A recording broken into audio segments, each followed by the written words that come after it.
Okay, I think we're going to get this started. Welcome, everyone. Thank you for attending the third in our webinar series connected to the 2024 election, rapidly approaching on us next Tuesday. I think this is a perfect time to be having this webinar with Fred Harris from the Columbia University, as well as Anthea Butler. We're talking about polls. And if you are like me, you've been reading everything about polls and know absolutely nothing anymore. So I think this is going to be very informative. We're looking forward to it, and let's get started. So first, some logistics for anyone not familiar by now. You are on mute by default. Only the panelist moderator will speak during the session. We can ask you to speak. If you do want to speak, please raise your hand.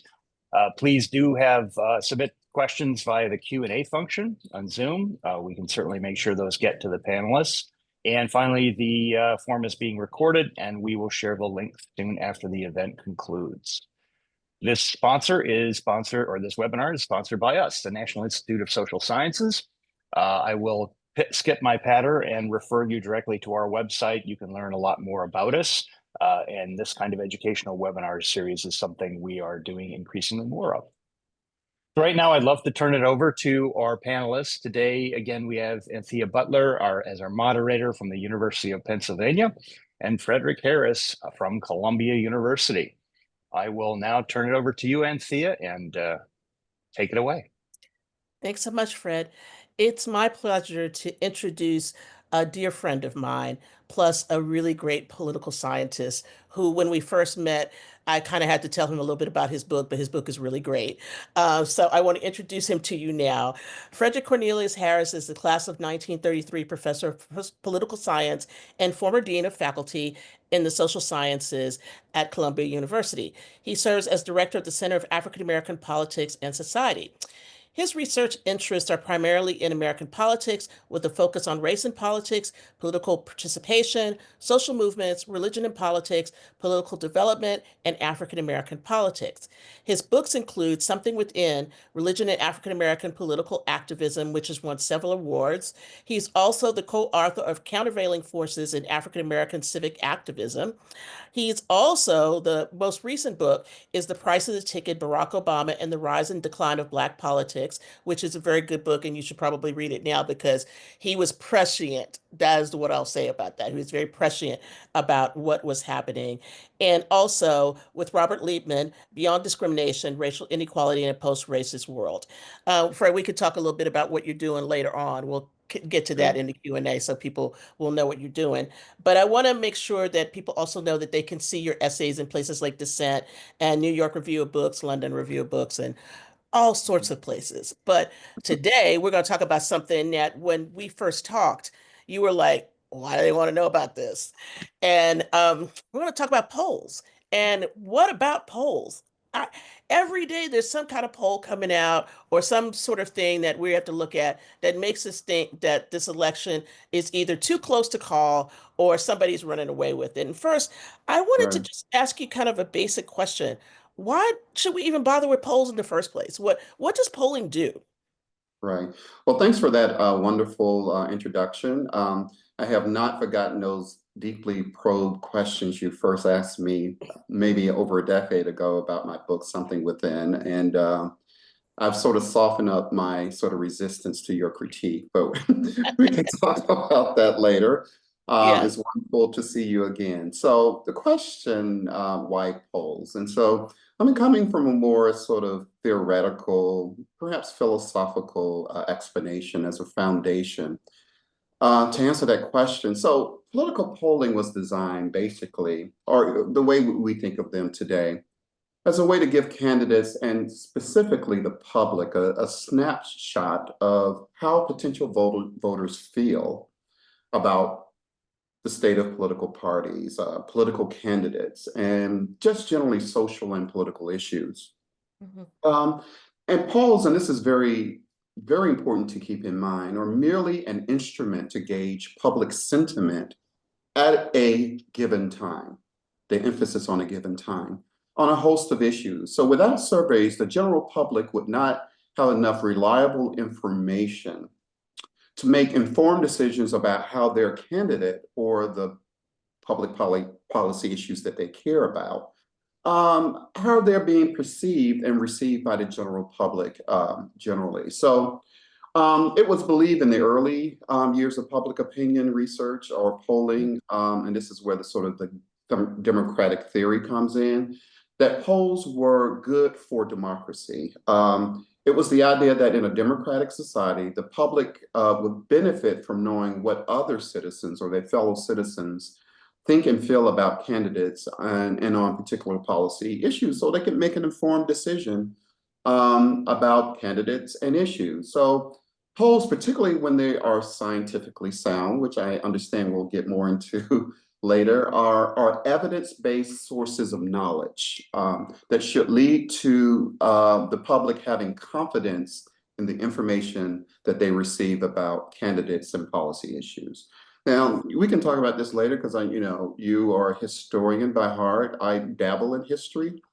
But there's a history to this, in addition to on the sort of the democratic theory side of this. People in the early days in 1800s used things like straw polls. So they went to, taverns, bars, restaurants, and said, "How many of you support candidate X?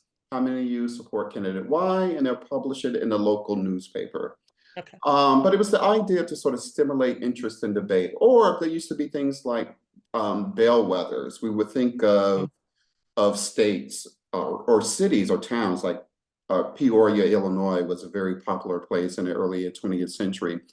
Mostly because it sort of was representative of the United States and it's a demographic characteristic. So whatever goes in Peoria goes in the rest of the country.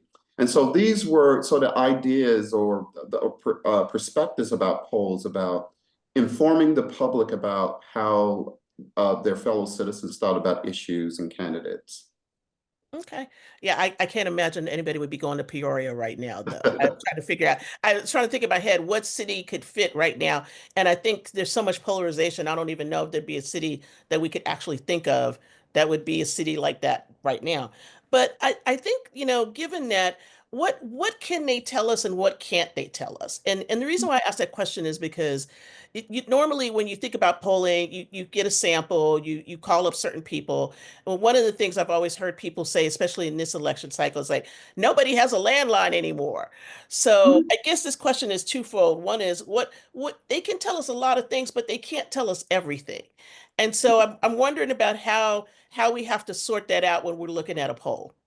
Yeah, they can tell us a snapshot shot in time, right? What's happening at a particular week, or depending on how the data is collected in a span of time of weeks or months. But the thing is that we should be very careful because they only are snapshots in times because sentiments and political attitudes are often not durable, right? Candidates go up and candidates go down. To use an example, there's a gubernatorial candidate in North Carolina who was very closely running with in the polls close to the Democratic incumbent governor. And then there were some revelations or information for voters to consume that was released, and those numbers have plunged. Now, suppose we didn't have the information or polls to sort of let us know in that snap time, or because there's new information related to polling questions or how candidates are doing, or how policies or the public's perceptions and policies, because in the universe, there are events that, there are new players who may enter. Things do happen, but it only provides us a snapshot and the ability to track changes over time in the public sentiments around candidates or public issues, political issues. Yeah, I was sort of thinking about when you said the snapshot over time and the changes, I started thinking about Trump and Biden, right? What that looked like in June versus, now this is a very different race. How you look at it is very different. So given all that, is this something that's really useful for us now, or do we in 2024 in this election cycle? Because there's so many of these things. There's 538. There's, Brookings puts out some stuff as we talked about a little bit earlier. There's Pew. There's a plethora of polling. And are these things useful? And how do we even judge the usefulness of this one against the other? Uh, well, it's a mixed bag, Professor I Butler. know There that's are why. good polls and there are scientifically solid polls. And then there are polls that are less reliable because of bad sampling techniques. And we can talk Yeah. about that later. We have to be very careful as consumers of information, whether they're coming from news agencies on television, reading magazines or newspapers, or particularly in social media, which provides even less details about the details of a survey sample.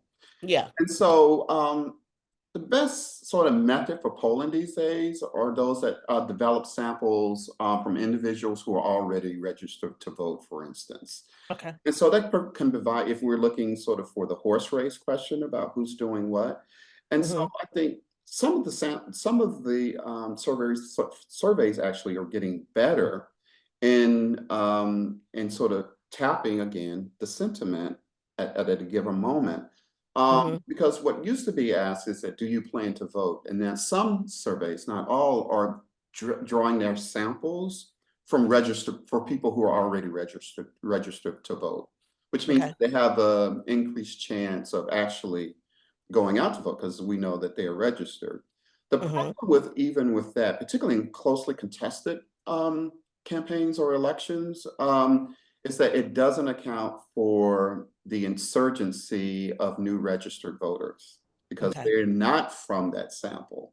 And so then we get a surprise. Oh, why wasn't the results the same as as they were prior to all these surveys that were out? Because they many of these polls don't account for new registrants. Yeah. So it's a very, very, very sort of tricky thing. And also in thinking about this turnout, potential turnout, Hmm. they asked the question about like, do you plan to vote? And so you may be able to sort of get different demographic responses, or women said are more likely 10 points above men to say that they're going to vote. African Americans compared to Latinx or Asian Yeah. Americans. But again, you don't know the level of registration, new registrants among those particular groups. So targeted groups, either from in terms of partisanship or their racial or ethnic or gender orientation, political parties and all these sort of organizations that try to mobilize voters, particularly in battleground states, which is very Yeah. crucial. The polling may be off because we just don't know what's happening on the ground in terms of new registration. Yeah, and so that's a really good question because there was one thing you said that you brought in a question I was going to have later, but I'm going to bring it forward now. Mhm, Is to talk about what happens with exit polling. Okay. So we've had a set of polls, and I'm going to show a couple of things on screen in a minute that we can talk about. But we have that exit polling that'll happen on Tuesday. Now, I want to use my state as an example, Pennsylvania, because mhm, everybody's eyes will be on us. We mhm, have mail-in voting. We do not have early voting. Texas and a whole bunch of other states mhm, have been early voting. The only early voting you get in the state of Pennsylvania is if you have absentee voting or if you're voting by mail. You can take that in. However, we don't get to count our votes until 8:01 on Tuesday, right? So exit polling is not going to give a mhm, perfect picture at all of Pennsylvania, right? mhm, Because that's only the people that actually went in the polling place, came out and got interviewed or by a surveyor or something, right? So we right. wouldn't really know. So that's kind of what I wanted you to talk about a little bit to get people sort of understanding that when they start talking about exit polling on Tuesday night on Fox or MSNBC or CNN, why is that going to be problematic? And poor Steve Kornacki, who will be on like 1,000, liters of caffeine or something. How is Mhm. that? How is that going to be problematic? maybe not as problematic because Yeah. one of the good things about exit polling is Mhm. that the sample sizes are huge. Okay. Thousands of people, right? People Mhm. are Yeah. coming out after they vote at precincts, which are randomly Mhm. selected, should reflect demographic characteristics. And so they're not like these sort of press polls, these itty bitty polls with 500, 600 people. If you're really good and reliable poll, you get 1,000. Mhm. Which means that, there's a great deal of confidence that if you would repeat that sample, you'll get the same results. Right. This is the survey error that Okay. Yeah. that The that, error, the margin that of error. I the was going to margin ask of you error, about to. right? Can you define that for everybody so that they understand what that is? Well, so this is really sort of statistical speak in a way, but so the margin of error is a measurement of how random the error might be in the Mhm. population of a survey sample, right? Okay. So if you were to use the same procedures to develop a sample, what would be the probability basically that you would get the same result based on a similar sampling procedure? Okay. Keep going back, you go back, if you were to do this 100 times, are you going to get the Mhm. same results? And does that mean, because there's this sort of confidence error that's used in statistics or when it comes to probability, the best that you could get is, well, among the best, would be 95% of the time when I sort of redo the survey with this sort of sampling procedure, I'm going to get the same results, Okay. right? So the more that you have, the more of a population you have, I would say in the type of polls that we're seeing, if there are 900, 1,000 Mhm. upwards, this is typically good and it's closer to the real world, right? Okay. And so I think it's but you have to read the fine print, right? Mhm. Particularly in those newspaper, because you're not getting anything on social media because and plus there's also this other advertising linked to surveys by both political parties. Oh, please give us money. And they have this big Yeah. graphic, Yeah. 45% for this candidate, 46% for this candidate. And when that survey could have been taken like a month ago Right. and they never changed the graphic, right? Because the purpose is to get you to give to the campaign because it's a horse Mhm. race. But but if you see like a survey has a sampling error that's sort of plus or minus 10% and above, Right. that means that you should be very cautious when interpreting those results. And the biggest caution is that when they report subpopulations, because the sampling error may be double or triple. So you Okay. may have, for instance, oh, here's a survey of African American political attitudes. These are 660 respondents. I'm basically repeating New York Times survey, by the way, that it did Okay. on African Americans several weeks ago. All Um, right. but what you don't hear enough in the story, because this is the Mhm. whole issue between the sort of support for Kamala Harris among Black men and Black women, is that when you sort of divide that sample and the sample gets small and you within the sample compare groups like men or women or young people and older people, and because it's less than 600, the Mhm. sampling error increase even more Oh, wow. because I the just, sample is so small, so those estimates are not reliable, mhm. right? So we all shouldn't have to be sort of statistical experts to make sense of this, but I think part of the problem is that in most of the reporting, particularly on social media, those Uh-huh. little details are not explained. People see an estimate, you know, Mhm. X percentage or Y percentage, this or that, and then they run with it. Okay. Fred Larson, can you give me sharing so I can show something on screen because I want to show this survey that Fred's just talking about. So if you could give me sharing, I can Absolutely. show There that. you go. Okay. Okay, thank you. I want to show this because let's show one that you're actually talking about. Okay, here we go. All right, can you see that, Fred? That's the Yes. one, Yeah. Black voters drift from Democrats, imperiling Harris bid. Mm-hmm. Okay, Mm-hmm. so let's talk about what you just said. Okay, Right. so what they're trying to do is like here's the margin of error. So explain this column, this margin column to us because that's what I think you're trying to get at. if I'm understanding you Where it correctly. says below, Yeah, actually, I think so vote shares and victory margins 2016, 2020 are percentages of following estimates from students, studies of validated voters. So this is Pew, this was which tends to be far more reliable. Post-election assessments, these are exit polls. So this is from previous elections. So it's right. not Yeah, this one. It is, I think it's it's another. another one Or why don't you go to the bottom and look at when they give the explanation for, all the way down. yeah, let's see. That's the last. This is the last one they do. Key things to know Isn't there about the poll. something that says something about the sampling? Here are the things to know about the poll. There you go. Go back Okay.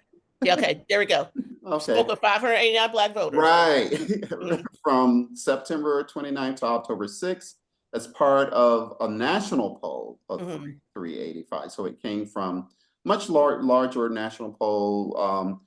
I'm sure it's very reliable with that number of respondents because that's pretty big. Okay. This survey includes responses from more than 3 times as many Blacks. This method does not affect the top level results. Let's see. Black respondents are weighted down so they represent the proper share of all voters and do their views are not overrepresented in the survey. So Okay. they do give an explanation, but in one part of it, it talks about how the sampling error increases because the sample size for Blacks are small, but I don't Yeah. see it You don't see it in here? here. Yeah. And that's the kind of question I wanted to ask about. Here it is, margin of Oh, sample here it is. error The among the margin Black sampling electorate. among many Blacks and Lactors is plus or minus 5.6. In theory, this means that the results should reflect the views of the overall population most of the time. It talked about the probability, though many other challenges create additional sources of error. Okay, can you pause right there? Talk Mhm. about what they're really trying to say here, I because I think think that, that's important for people to hear. Now, this, you might not know what this is for this particular thing, but generally. mhm. Well, so plus or minus 6%. That means that there is far more potential error Mhm. in estimating how accurate it is for this sampling population. Right. But again, it also increases.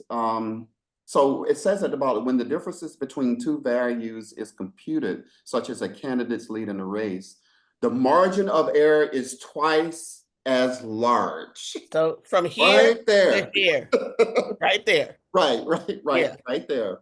And so when you're comparing within this small population, less than 600, it's even larger than the 5.6 points that you see there. So So all in this other words, puffing and puffing about, oh, look at the big differences. Look at the difference between Black men and Black women, which by the way was so small anyway. Well, it may not even be an adequate representation because it's not a large enough sample to, mhm, if you wanted to sort of repeat the analysis with the same kind of profile, sample size right. profile, you're not likely to get the same result. Okay.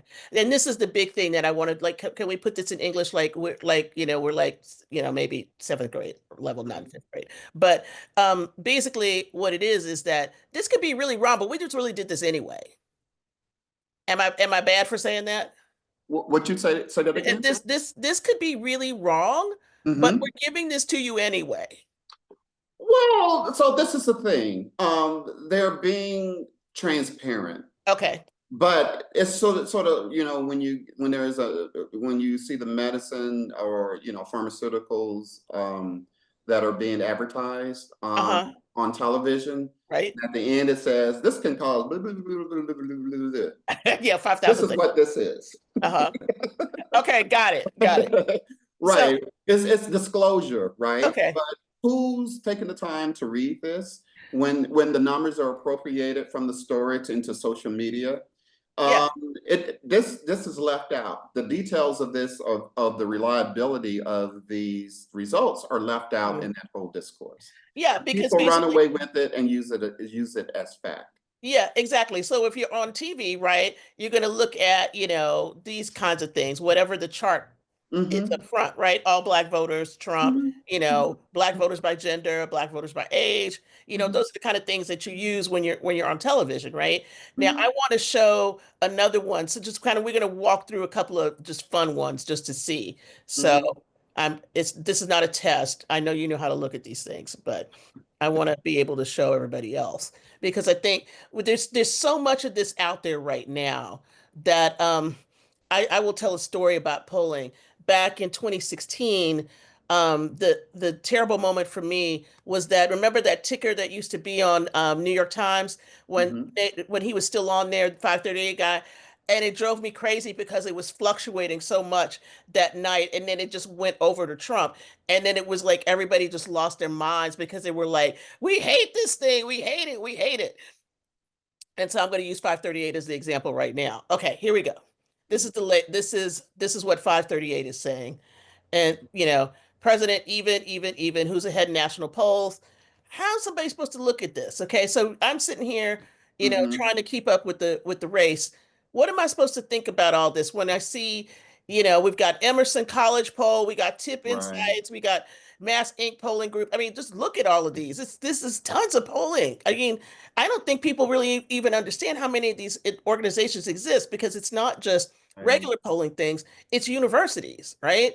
Right. So it's a That are lot, doing yeah. this. So it's a lot of information and you're supposed to make sense of it. And to even Right, to confuse you even more, they say, okay, we have all these polls, but what we're going to do is get the average of all the polls and then give you right. a number as if Hmm. that's going to be sort of, to make it sort of more scientific. Hmm. Again, it provides a snapshot. It provides you an idea of what the trends are. Okay. But the thing again, which polls cannot do in predicting elections, is again Hmm. going back to turnout, Yeah. right? It can't tell you that. It can ask you questions about how enthusiastic are you about coming out Hmm. for this election. It can ask, Right. are you likely to come out? Hmm. But there are issues of social desirability. People are asked these things, and they're going to give you what they think the right answers are, and may not even show up. Right. Right? Right. So these are also things that go into polling that's often not discussed. But Yeah. this case, because it is a closely contested election, um, from what we could see, again, not knowing what the effects of mobilization would be and people just getting out, which group is going to get out, Democrats or Republican. Now, they are showing some interesting things that I have seen in some of the cable news reporting Hmm. about in looking at trends over time in terms of in states where they can determine this based on gender about Uh-huh. who's come out and vote already, that women are coming out in larger rates than men, which is Yeah. interesting. It does not tell you who they're voting for, though. No, it does not. Does not tell you who you're voting But we for. get a sense of who, well, at least demographically, who's coming out to vote Hmm. based on gender, and so, but how that breaks out Is going to be very different. And right. so, what kind of, let me stop sharing this for a minute because I want to look at one more. What kind of mechanisms do you think for the exit polling? What's safe places for people to look at? I mean, I think that's a good question to ask because, you have a familiarity with this and you've actually, what was the poll that you did for Brookings? I know you all had one. Was that 2016 or 2012? I can't remember. Okay, I did Remember a the one that poll was way the back in NBC poll? 2008, but Yeah, it was a long time that ago. was a long This is time how ago. long we've That was known each other. ABC News. I haven't Yeah. done any polling, I did polling of the Black electorate, but actually there are very good polls that are out there. Yeah. They don't get much attention by news organizations or even major influencers, and they're done by Mhm. academics. Particularly if you get like an example of sort of really getting a grip on what's happening with Black voters who are going to be crucial in battleground states. One of the polls that's out there that I think is good is one Mhm. that's been put out by Howard University. Really? I'm gonna go Yeah, look for it right now so they you have can, yeah and they then I have want to show one they've more thing. had large samples and what they have shown is opposite of what these polls have been showing about, for instance, around the issues of gender differences. Okay. Um, I want to see so is it the Black American Battleground? it might be. Is it Okay. Howard University or? Yeah, it's Howard. Let me see. I see it, Howard Initiative on Public Opinion. I'm gonna pull it up. because I think this would be interesting to just kind of look at as a, sort of a template of what does it look like to do, oops, sorry, to do this in another community. Mhm. Okay. All right. This one right here, right? Public Yeah, opinion. if I can see the word, yeah, Can you see it? yeah. Yeah. The So I'm poll. gonna try Go to, back to the where it says the poll. okay. Got it. Yeah. Right. Mm-hmm. The Here's a following. second wave of the poll conducted October 4th to 11th. A Black total, registered. Mhm. mhm. Yeah, Black a registered. total of 981 respondents. That's very good for a poll. That's Mhm. different than the polling information you saw, for instance, from the was that the New York Times? Yeah. Right. So with a margin of error of plus and 2 or 3%. Hmm. That's not bad. That's not bad. Over 90% of the sample report they are certain to vote. So they Wow. ask, this is an attitudinal thing. Oh yeah, we're going to vote. They tell them, but social desirability, no. Hmm. But they're trying to capture people who are likely to vote. Okay. 91% certain, 4% probably, 53% 50-50 chance, and 2% already Only vote. 2% only voted. So then they go through their key findings. So you do have a voting plan, right? Mm-hmm. What's your intention?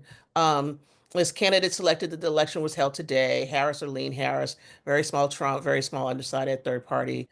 Views of the candidates, favorable, unfavorable, male, female, which I think is really kind of interesting. Mm-hmm. Yeah. So that's another set. And I'll put some of these in the chat on Candidate sort by yeah. gender, figure 3. Where does that say? Which On one? a bit, go down, go down, go Go down. down. Right. Candidate support by gender. Yeah. See, so black male support for Harris is a little bit under 80%. Harris and female is about almost 85, looks like. Right. And see how it bounds out with Trump, right? Much more for Mm-hmm. Trump. I would like to Yeah, find but one it's that so has women. small. Hmm? It's so small. And the thing is that what isn't often told in this story is that probably since the Reagan years, Black men Uh-huh. have been voting roughly 15% for the Republican Party since then. See, that's a very interesting statistic. Right, right. But all of a sudden, because this is a very closely,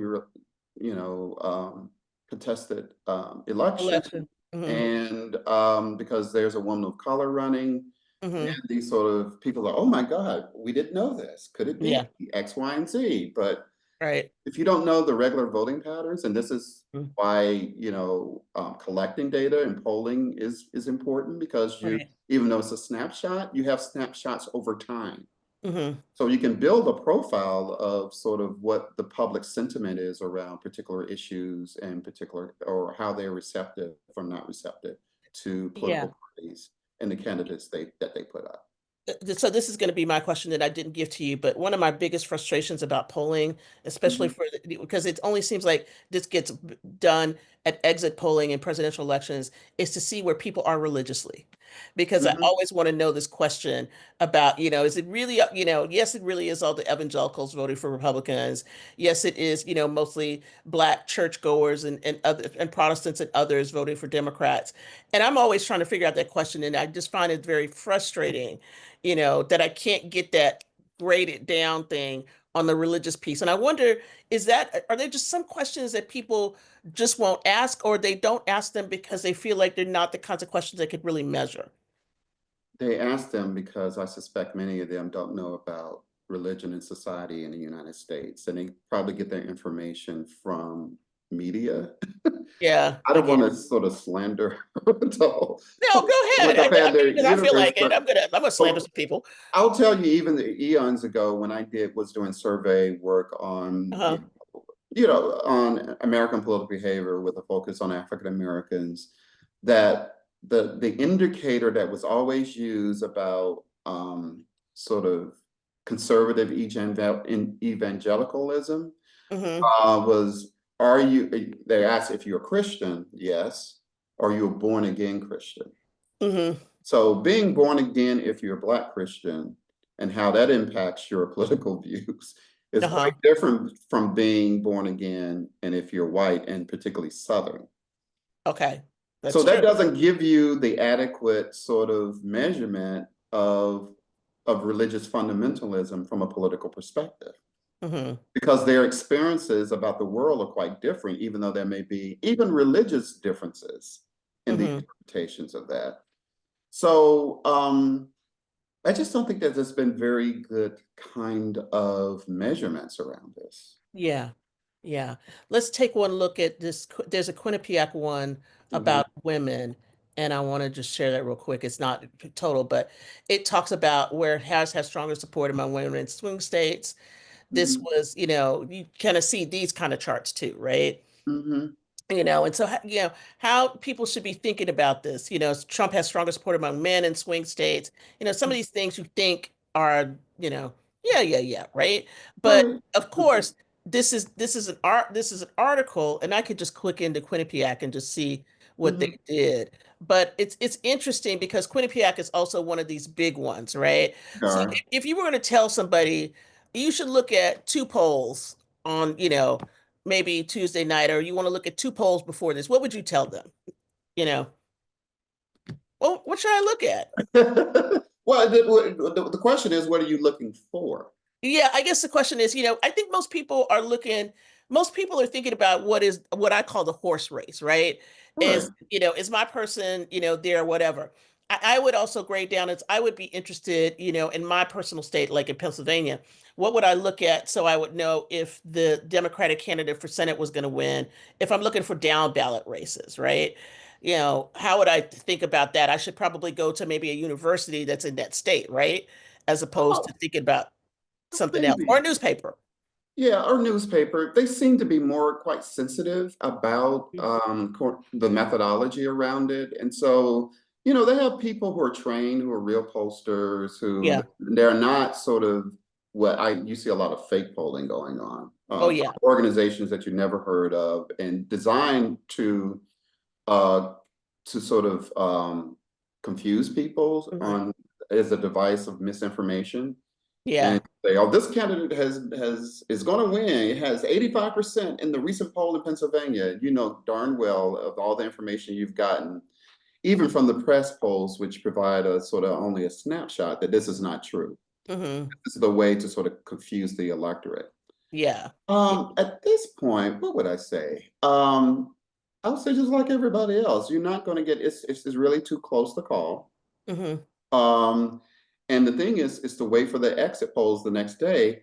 The problem, even with that, because they're going to be, the press people are going to, I mean, all these are NBC, ABC, they're not going to release the stuff until way later, and they do it in trips, right? We Yeah. Right. the exit voters, their attitudes toward this, and then they will not usually give the percentage of what candidate in their exit polls um, kind of what percentage of the vote they got Uh-huh. until Okay. way Wow. later. Mostly because in some instances you shouldn't be giving this information out while the voters are still there at So 8:30. voting, yeah, right. And plus voters on the West Coast, right? Right, right, right. Um, Hmm. I think that's a story. I don't know how true it is. When Jimmy Carter ran in 1980, Uh-huh. some news organization declared him a winner in their exit polls. So Oh, the wow. people in California stopped showing up, the Democrats stopped showing up to the polls because the winner had Oh, already been. oh, yikes. See, that's when Because we there's know a what's gonna time happen. difference. Yeah, and what happens in Hawaii, right? Hawaii is 2 Exactly. hours. And Alaska, right? So these Right, places are right, far right, along. right, So yeah, right, what do? You just stop TV or nobody just looks at TV until then? Let me right, right. let me show one more thing that's gonna really make everybody crazy, but I want to show it because I think it's worthwhile showing so people can see how this Mhm, might grade down in terms of a state. Since we talked about North Carolina, mhm. presidential election. Look at this. These are all the polls that people are taking just in North Carolina. Yeah, so some of these red and Some of these are not, how do you tell, right? I Right? would go They're with averaging. Huh? familiar branding type Hmm. polls like Bloomberg, Yeah. it's a media conglomerate, the Washington Post, Hmm. CNN, Yeah. maybe UMass, Yeah. but some of these is very hard. But the thing is that which I'm glad that they did. So you look in the sample size. Uh-huh. And that's Oh, if, you can see right there. oh, yes, Uh-huh. This column right reliability, here. the things that are normally not in fine print. Mm-hmm. So Atlas Intel, which I've never heard of, but Now, I don't even know who they are. I was like if looking I, at if that I going, re- if I who's read this? the This one. description and they have 1600 and they claim to have a sampling error of only plus or minus 2%, Yeah. that may be, what state is this in? Oh, this is the national This one? is no, this is North Carolina. This is Yeah, for North Carolina. yeah, Um, North Carolina. so the thing is that for me, I would break these up based on the reliability of the Yeah, sample. that's what I was That's thinking. what I would do, Like, how do we know? which people don't do, right? Mhm, So I would be suspect for those that had, a little bit more suspect. Not to say that they're not that mhm. accurate, but those that have around 600 or 500 or so, or if you get into the 900 and the thousands, you get your reliability goes up, and Uh, so So in other those words, that the are more close to people you have, 2%. the Hmm? better it is. Hmm? The more people you have in your sample, the better it is. Absolutely. The Okay. more reliable, the more it's likely if you were to do this over again with the same sampling, you would Mhm. normally get the same results. But again, what comes into what changes all this, because it's only a snap in time, is that those who are taking the poll get new information. Right. Anthea, I think there's another polling technique that is very Mhm. expensive. It's hardly ever used because these Okay. polling organizations only come up around election time. But there's Uh-huh. something called panel studies or panel surveys. Panel surveys. You want me to see if I can find it? No, it's just this is a technique, right? Okay. And so Right. what you do, you usually have large samples. Say if Hmm. you have like 2,000 people that you interviewed about the election in January. Okay. You sampled them or you surveyed them every month. Hmm. And so what you do is the same, you're not going to a new sample. These are the Right. same people. They are randomly subjected to the same information. Um, you can see actually how they change in sentiment over time, which may Mm. provide you relieve the error that you might receive in sort of Yeah. quirkiness in surveys. And so Uh-huh. these are the same people Over and over and over again. over and over again, and you can track their changes and their sentiments in the aggregate fashion or in a bigger sort of sample, Yeah. which would give you much more, to me, a reliable estimate of how people are really changing in their sentiments because Hmm. you have the same people and you have a huge sample. Yeah. And that's a better way to try to figure this out. Right, with what you just gave me, Yeah. presented to me and all those, right.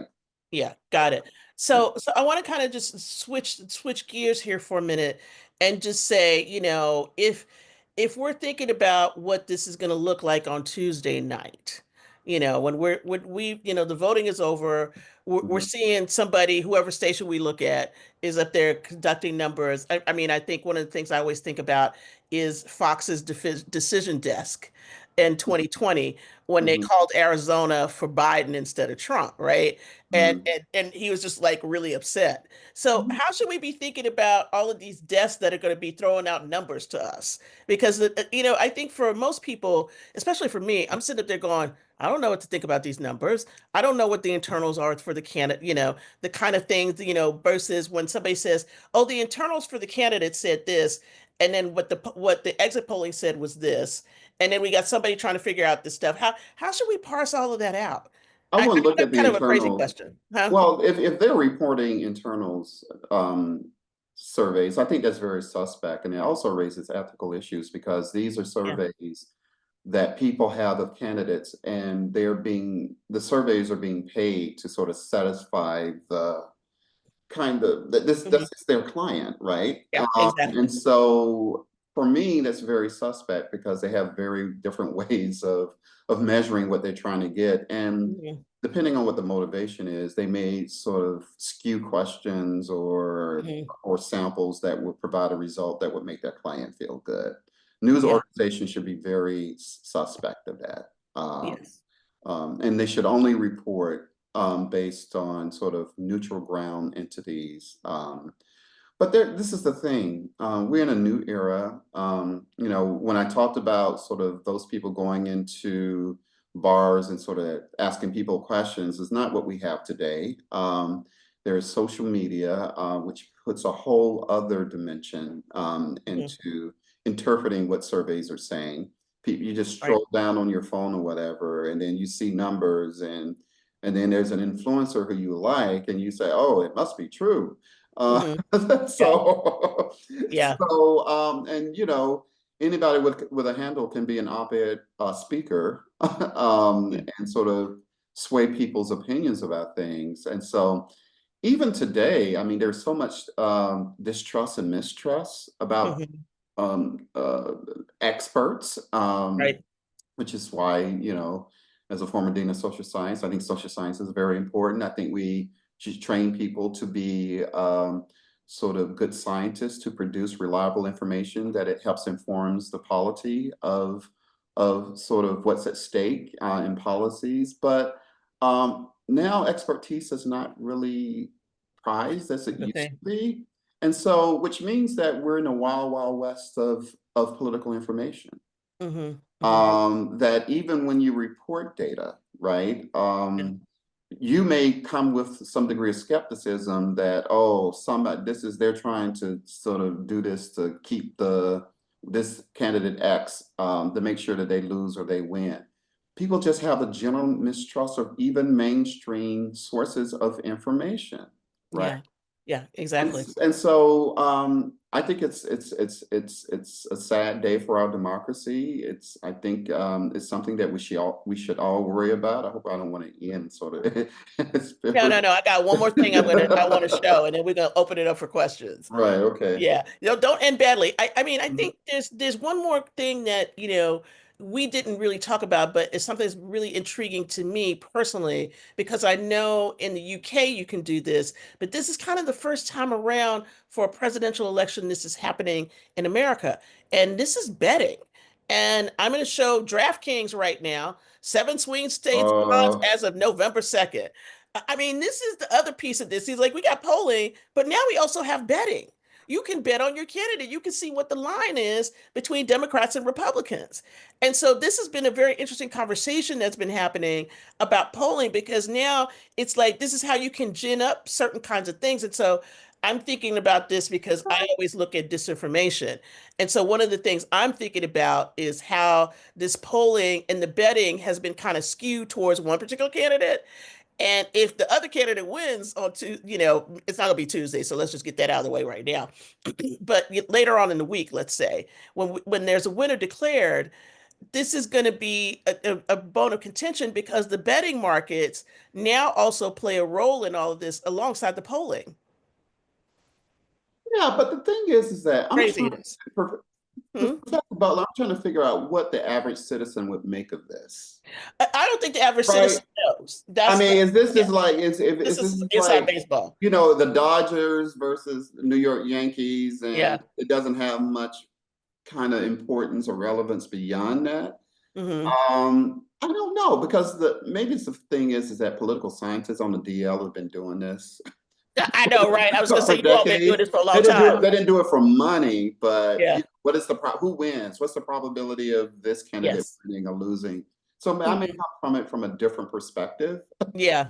but I don't know what to make of this. I mean, can be used as, but am I is what person? There may be people out there who say, well, I think that people using it, part of what the conversation has been about this, and I'm just going to take this mhm, off for a minute so we can finish up and open this up for questions. Part mhm. of the conversation has been people who are, betting heavily on one candidate so that this will get out in the public, that the betting line is this high, and that, all these people are coming in to say this candidate will win, and that And that's helps. going to make me not go to the polls, or is it Or going to either make make you me? not go to the polls or make you go to the polls so that your bet increases. And then there's also the other thing about people cashing out. So I think that's really interesting too. And this is, it's kind of a crazy conversation right now, But how but many people do we know who's participating in I'm this? not sure. I will find this out for you. Right. But we have this thing in our state right now where Elon is running around giving everybody $1 million to vote, Oh right? man, that's problematic. That's very That's problematic. the lottery. And that is a lottery. And Right, that's what our DA is saying in Philadelphia. And right. he's supposed to be back in court on Monday, but we'll see if he shows up. But he's handing out $1 million checks every day to people who have registered to vote. Now, registration is over with here. You can't register anymore. So I don't know. I mean, maybe the checks have stopped coming in. I don't know. But Right. Maybe it's it, to register for the net. You can still register though. yeah, You you just can can't still. register for this election. You just can't register for this election. So it's just kind of But interesting to it's a see. circus-like kind of atmosphere to Exactly. somehow, I'm trying to figure out what the political ends of this is all to I be. think it's distraction. You're I right, think it's distraction, straight up distraction, because I right, don't know how does this benefit everybody, right? How does this? I right, don't even know how it benefits the candidate that he is for. So, that's interesting too. right, But all of that to say is polls are really interesting. We want to right. hear from you all out here. Ask your questions in the chat, or Fred, ask questions you want. We got about like maybe 20 minutes, I'd say. Okay. And for anybody who wants to ask questions about this, or if you want to ask about a particular poll, I can look it up.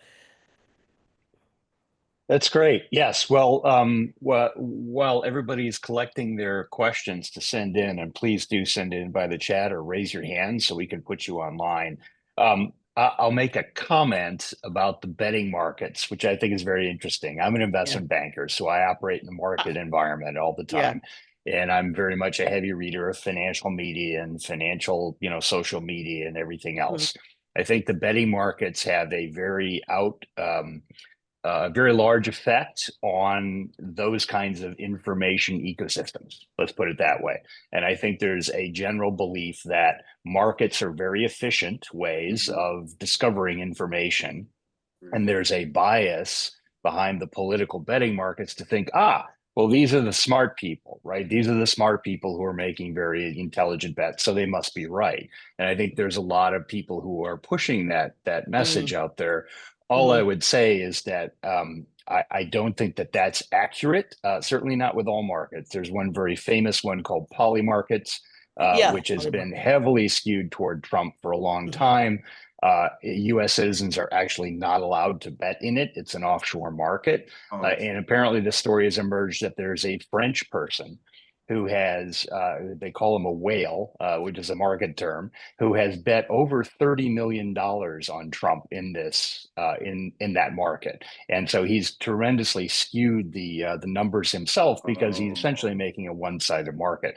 And he's now desperate that Trump wins because otherwise he's going to go bankrupt. So I just think it's interesting what's happening in the betting markets. I think Yeah. perhaps there's something to say about them developing over time, but right now it's probably not a lot of good information Yeah. there. 30 I million. wanted That's to follow up just with a question. That was a comment. I'm sorry, I'm acting like a graduate professor and saying, I have a question. It turns out to be a comment.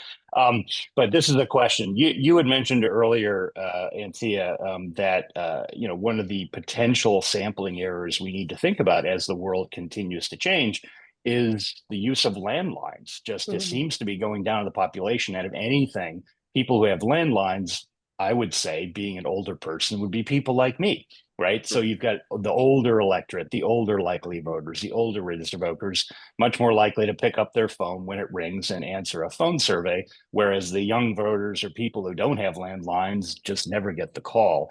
Do you think that there's a systematic way to address that in the polling, or is this just sort of an issue we're going to have to deal with?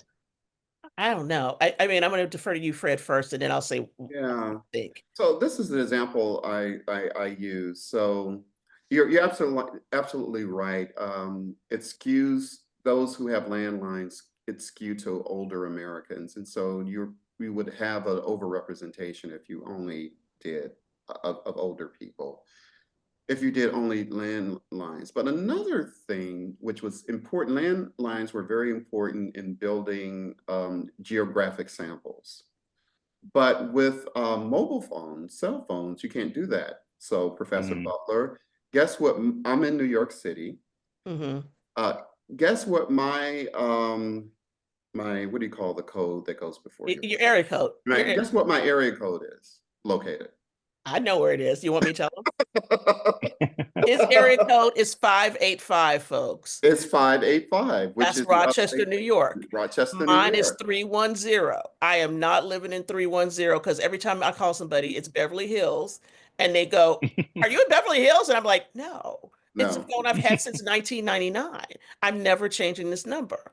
Right. So this is the problem with a much more mobile population and a much more mobile devices, right? Is Mhm. Yeah. that it's they're using alternative or other data to build sort of representative samples. And so, you know, what we've lost is sort of it's much easier because you can track sort of residents to census tracks to get Mhm. demographic data. But now you have to, I suspect you have to rely more on consumer data because, you know, there's a lot of data attached to those phones numbers that are Mhm. being used to build representative samples. So part of the that's the I don't know how much of a problem that is there because I'm sure statisticians can have kind of solved this problem. But it is the fact that now that we no longer have people using land phones, that we have to rely more on cell phones. And for a while, and even some samples, and they're not telling you in some of those, you have to read the fine line. There are a lot of Mhm. internet polling going on too. Yeah. Mhm. And there's sort of a building of a database built based on emails or Mhm. people being contacted, in some cases over social media. But the question also becomes of reliability. I suspect there's a lot of consumer-based information databases that are out Mhm. there that Yeah. knows Yeah. lots of things based on Professor Harris's area code of 585 and then the other numbers, right? Yeah. Mhm. You know, where he shops, what he's purchased, um, and would probably come up with a demographic profile based on my age and probably even my race, Mhm. where even I went to school. So there's a lot of data gathering, which should sort of, and this is why we have a lot of retail campaigning going on. That Mhm. people can go and candidates can go and zero in on, you know, a particular section of a state like Pennsylvania and say, these are the characteristics. This is where I'm more likely to get votes. This is where the people who haven't come out to vote who usually do are, and I'm going to Pittsburgh. Okay. Right. Right. And so it's not for a lack of data. It's just that I think posters are doing things quite differently than they used to. Mhm. Mm. Here's a question from the Q&A, which I think goes right into that, from Angela Kaysen. Do you think people answer more honestly on a phone or in person or on social media and the internet? You mentioned sort of the social pressures and the self-reporting that's going on in polling. Mm. Do you I have don't do you know. have an opinion? Yeah, I don't know about the internet.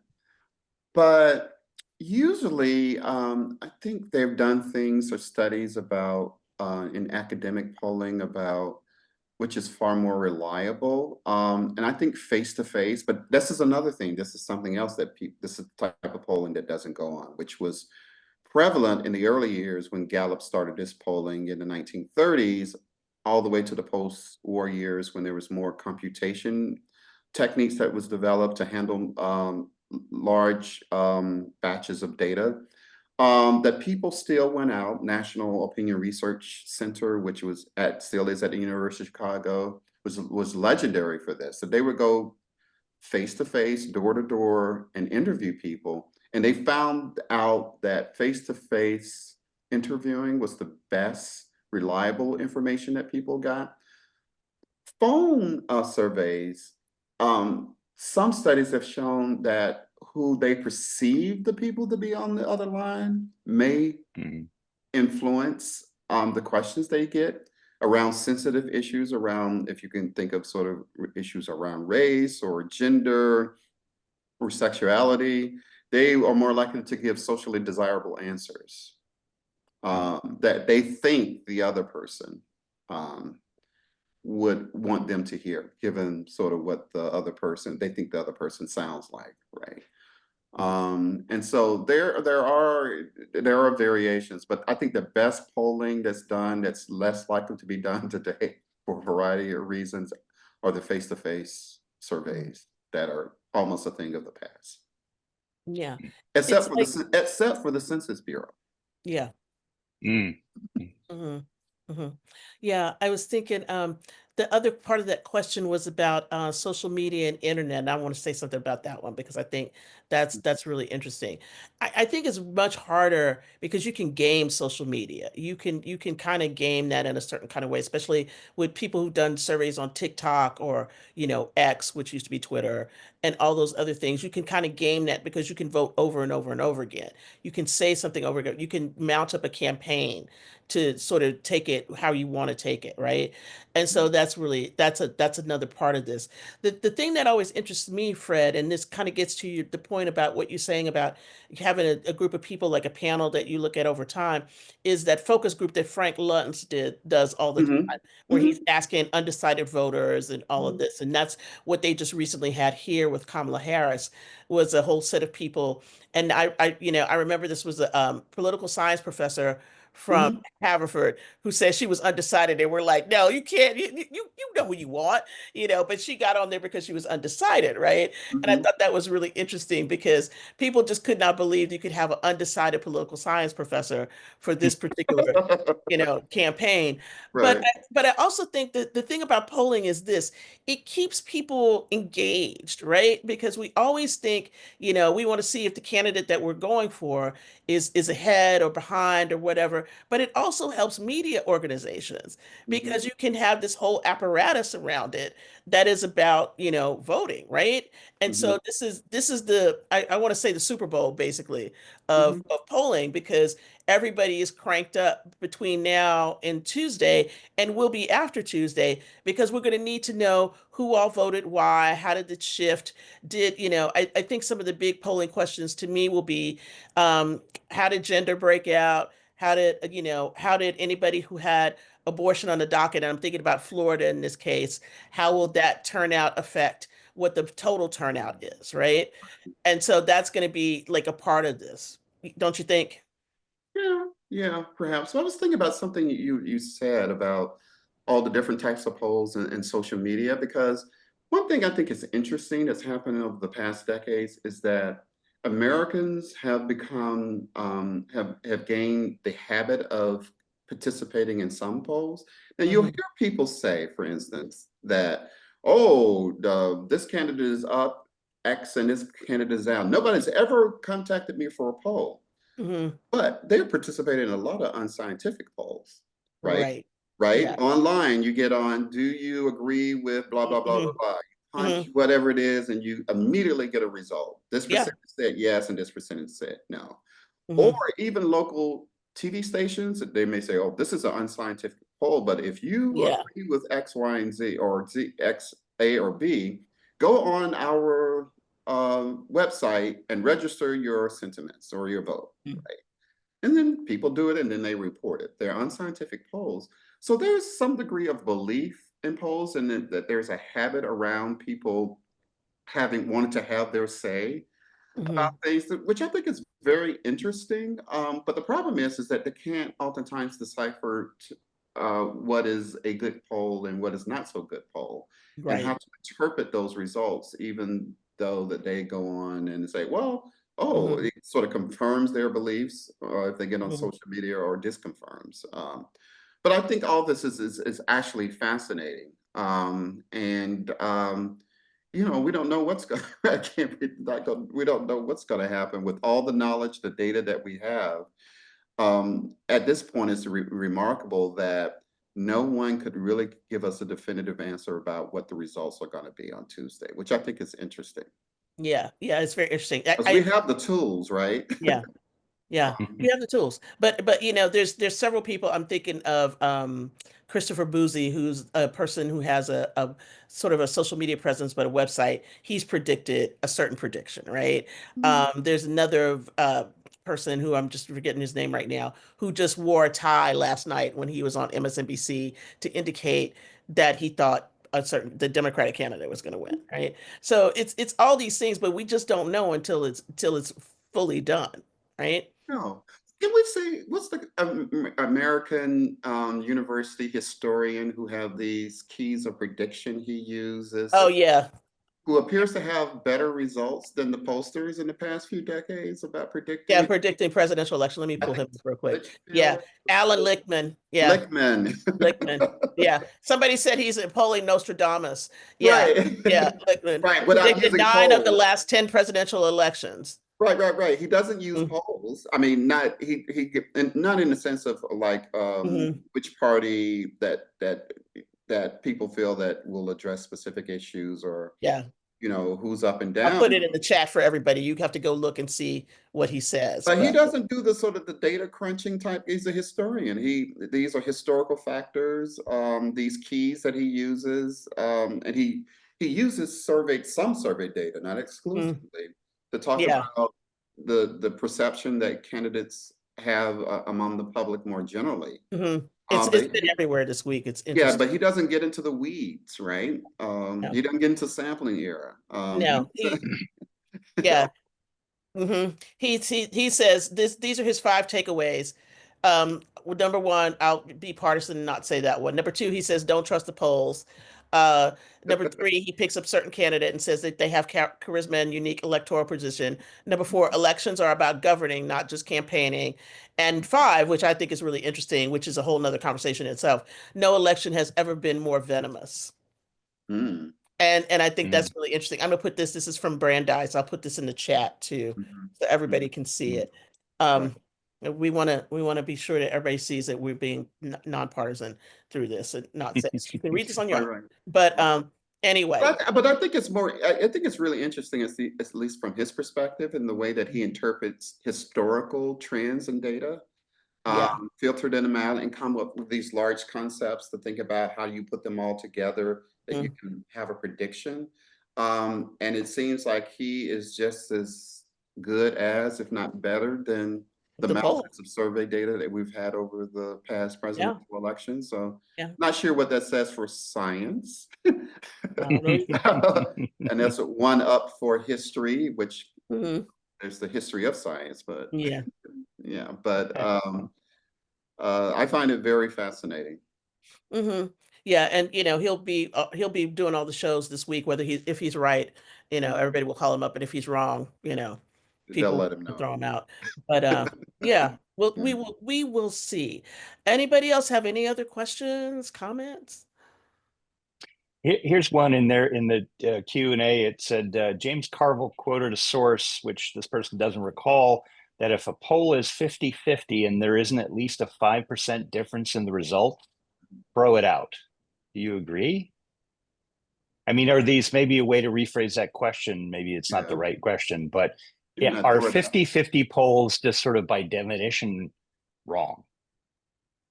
If you Well, see where I I'm don't know if getting. it's wrong, because that means that they really are 50-50. They can have a, like 49.1. If it gets to that level, it's just not reliable, because it has to be some sort of whatever sampling error that's Aaron, there is. there. It can't get, and then there's the other factor of the inability of these polls to predict turnout across different demographic or key groups. Hmm. Like that's just one of the things that I think it's a huge problems when we try to use those polls to predict Hmm. the outcome.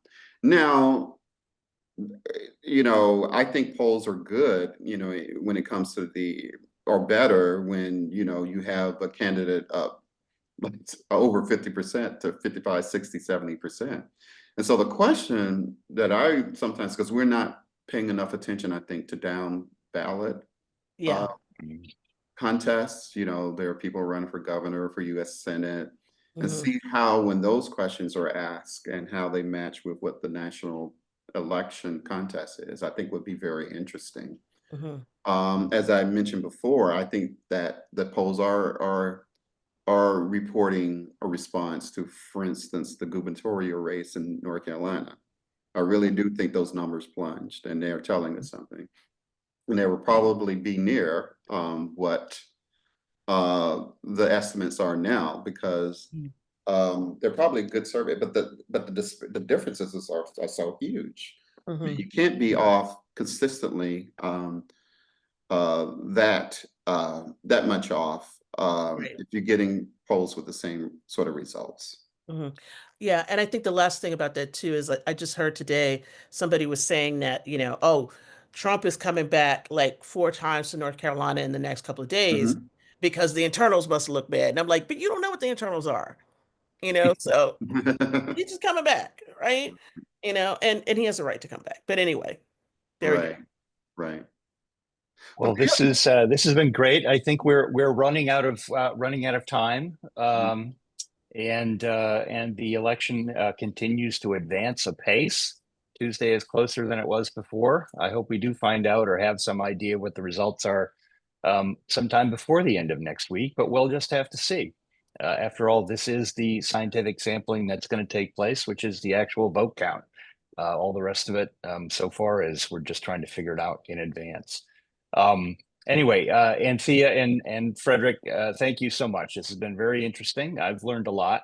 I think this is exactly what we're looking for in terms of understanding the concepts and the issues and the challenges involved in this imperfect way of trying to measure in advance what an electorate might or might not do.